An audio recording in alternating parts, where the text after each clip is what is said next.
Senhor presidente, eu peço para aumentar meu som. Senhor presidente, senhoras e senhores parlamentares, quis o destino que eu fosse o último inscrito nesta tarde memorável aqui no plenário Ulisses Guimarães, para falar a partir de um telefonema da minha mãe, de 90 anos, que está lá no Encantado, em Xeramobim, para falar dessa imensidão de gente que está nas ruas hoje. Se é que as ruas falam alto aqui dentro, olha o que está acontecendo em Brasília hoje, que eu quero saudar Brasília por esta imensidão de gente. Olhem o que está acontecendo em Fortaleza, no Rio de Janeiro, em São Paulo, em todas as capitais do país. Eu não tenho dúvida em afirmar, hoje as ruas estão majoritariamente contra o golpe, contra o impeachment no Brasil inteiro. Em segundo lugar, senhores parlamentares, eu quero me dirigir a cada um de vocês, no fundo da minha alma, para expressar um sentimento, porque todas as falas aqui, a maioria delas, nem sequer tratou do relatório do relator Jovai Arantes. Até porque eu quero confessar uma coisa para vocês. Eu sei o que o deputado Jovai Arantes e o presidente da comissão pensavam antes sobre essa questão das pedaladas. Eu tenho certeza que o que está em discussão aqui não é o relatório, porque esse relatório ele está fadado a apontar um caminho que é um golpe mortal na democracia, na legalidade democrática e a nossa Constituição. Eu não tenho a menor dúvida que esse relatório, ele não tem base jurídica para sustentar a decisão política. É, portanto, um caminho que não é o caminho que nós vamos buscar para encontrar saída para a crise que o Brasil está vivendo. E eu quero, senhor presidente, senhoras e senhores parlamentares, nesse momento importante dizer, ora, se nós temos compromisso com o povo brasileiro, ele votou na Dilma, como votou em muitos governadores por aí. Eu pergunto, será que esses brasileiros que votaram nos governadores, esses governadores estão desgastados, eles vão deixar de governar o país? Não! O que nós estamos assistindo é uma tentativa daqueles que não foram eleitos pelo voto popular quererem governar o Brasil de forma indireta, como se o voto popular não valesse mais na democracia e ele não fosse a expressão maior da soberania. Quero dizer, senhoras e senhores parlamentares, nas democracias mais avançadas do mundo, eu não posso aceitar que um vice-presidente da República capitaneie um processo deste porte, porque o papel do vice-presidente não é articular para ser presidente de forma indireta, mas é ficar na cadeira dele esperando o dia assumir naquilo que determina a Constituição, mas jamais através desta tentativa de impeachment, que não é outra coisa senão um golpe de Estado que querem dar ao país, à democracia e àqueles que defendem as liberdades no nosso país. Eu estou convencido, senhoras e senhores parlamentares, que nós temos votos para derrotar o impeachment. Nós temos votos para derrotar o golpe. E nós vamos expressar isso aqui, porque a cada momento os jornais hoje estamparam, e vocês perceberam que ele só tem 350 votos. Eu tenho os dados aqui. Todo mundo sabe que nós temos mais de 172 votos para derrotar esse impeachment aqui dentro da Câmara dos Deputados. Para exemplificar isso, aquilo que foi dito aqui, para exemplificar, basta ver aqui, lá do meio para frente, Maranhão 9 votos, Ceará 14, Piauí 5, Bahia 24, Alagoas 4, portanto, do meio para o fim, nós vamos virar o jogo porque o país está comprometido com a democracia e com a legalidade democrática.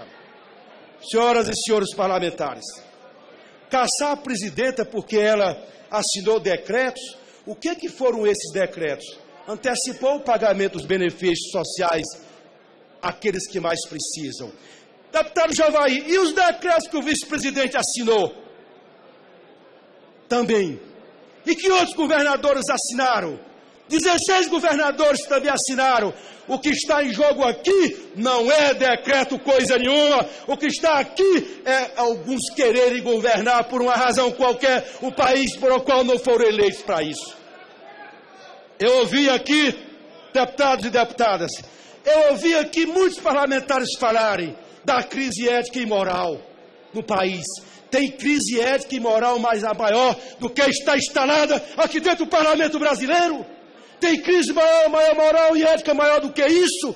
É como se a crise está aqui dentro e, portanto, se a gente quer passar o país a limpo, primeiro tem que passar o Congresso Nacional a limpo, a Câmara dos Deputados a limpo. Senhor presidente, senhoras e senhores parlamentares, eu sempre respeitei e nunca fiz nada que pudesse dificultar o diálogo com o presidente Eduardo Cunha. Mas num momento como esse eu não posso deixar, Eduardo Cunha, de olhando para Vossa Excelência, fazer uma consideração. Vossa Excelência não podia ter feito isso. Assinar o ato de abertura do impeachment. Sabe por quê? Porque ficou caracterizado, Eduardo Cunha, como sendo um ato de vingança, e isso não é bom para o parlamento, isso não é bom para a democracia. Nós não podíamos ter tido esse desfecho. Eu estou convencido que é esse caminho que Vossa Excelência pilotou aqui. Com gente, eu me refiro aqui ao PMDB. Tem tanta gente boa no PMDB, deputados que têm história no PSB. Vocês não podem pactuar com isso, porque o legado de vocês é diferente desses golpistas que querem dar o golpe no país nesse momento. Não é possível. Nós queremos, Vossas Excelências querem tirar do governo uma mulher honesta. Chegam aqui a falar do governo do presidente Lula, do PT. Eu sempre respeitei as divergências, mas respeite um partido e um governo que nesses anos todos tirou milhões e milhões de brasileiros da miséria. Esse ódio de alguns ele não pode contaminar a consciência coletiva aqui dentro. Não pode contaminar. Eu sou de uma geração, deputados e deputadas, deputada Erundina, que eu ouvi teu discurso anteontem. Nós somos de uma geração que demos nossas vidas pela democracia. Nós demos nossas vidas e nossas lutas para construir o país. Se nós estamos numa encruzilhada não é a saída buscar esses caminhos que alguns aqui querem trilhar. Eu pergunto a Vossas Excelências, eu me dirijo aqui ao PSB, será PSB que a saída do país, Tadeu, é entregar ao vice-presidente Michel Temer? Será que essa é a saída? Será que é? Será que é botar o vice-presidente da República, o presidente desta casa? Será que o país sabe disso? O país está mobilizado para dizer um não a esse caminho que querem a todo custo aprovar aqui dentro. Nós chegamos hoje, eu trabalhei muito desses dias todos. Eu estou convencido que nós vamos vencer. Sabe por quê? Porque aqui tem muita gente, até mesmo aqueles que discordam do nosso governo, que eu quero homenagear, por exemplo, o PSOL, deputados da rede, que mesmo fazendo oposição ao governo, não se rendem ao canto de sereia daqueles que nunca deram um prego da barra de sabão pela democracia do Brasil. A democracia do Brasil, ela tem que nos ancorar. É ela que vai fazer com que a gente busque as saídas para os impasses que nós estamos vivendo. Eu quero, finalmente, presidente, dizer uma coisa. Respeitem o voto de 54 milhões de brasileiros e brasileiras. A tua raiva, Júlio Lopes, não pode ser motivo para tu votar pelo impeachment. O ódio de alguns não pode ser motivo para votar pelo impeachment, a não ser uma razão maior que a questão do ódio que disseminaram nesse país. A sociedade brasileira, deputado, eu vi muita gente nas conversas comigo. Eu não vou votar porque eu vou me desgastar. O país está dividido, o povo está nas ruas. É por isso que eu digo, que bom sou. Eu me orgulho muito, quase 2 anos de liderar o governo desta mulher honrada, de uma mulher que não tem um processo tramitando no Supremo Tribunal Federal. E ela não merece ser caçada por ninguém, a não ser pelo voto popular. Querem governar o Brasil espero 2018 para ganhar a eleição, se for.